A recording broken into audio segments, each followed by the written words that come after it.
My name is Erma Houston, and I am 56 years old.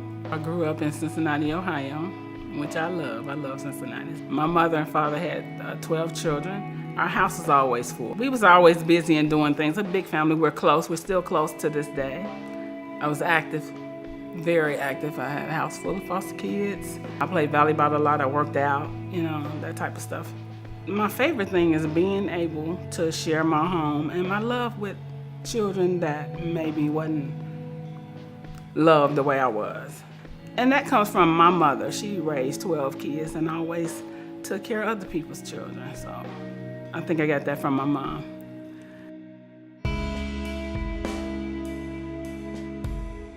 Seven years ago is when my life changed. Woke up, typical day, sending the kids off to school and going to work. So in the process of me returning to work from my break, I was sitting on the front porch talking to a group of friends, got up to go clock in, and I fell in the door.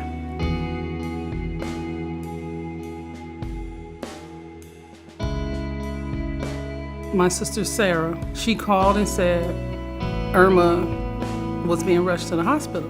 When I got over at UC and seen her, I was just torn. I was done. I couldn't believe it. We're sent to a room.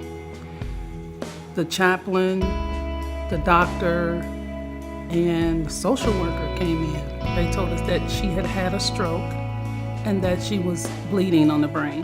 They said that she was not doing well. At the time that I had my stroke, I had a house full of foster kids. My sister Laverne, she was my contact person because my mother lived out of town at that time. So my job called her and she went to the house to be there for when all the kids, got out of school.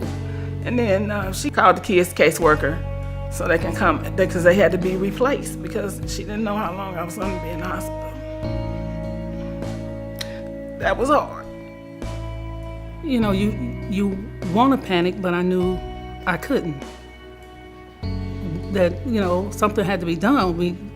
Where do we go from here? So I just said, we got to stick together, got to get everybody together so that we could, make sure that she was all right and that the children were all right.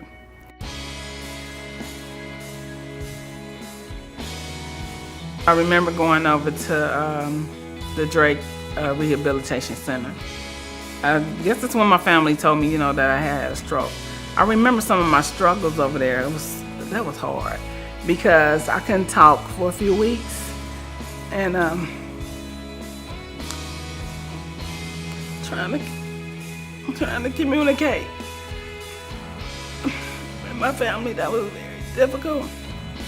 I had to learn to do a lot of things over there, dress myself, walk.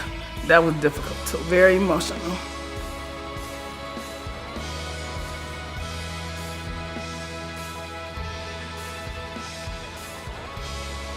From the time that I had my stroke, I was able to live on my own about a year later. It took about a year. I had to learn how to redo things like simple things like laundry, even cooking, stuff like that. Where she was and where she is now, she has come a long way, but it is still not where she was prior to the stroke.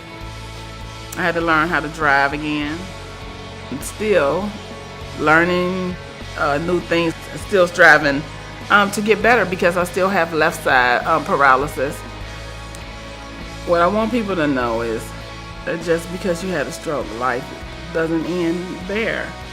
I look at it as if this is just, at the time it was just another chapter, a new chapter. And things didn't have to stay the way that they were at that particular time because I was the story writer. And the things that I wanted, the things that I wanted to get back to, I had to work towards. I had to give it my all to work towards the things that I wanted. So I kept that vision in front of me of what I wanted to do.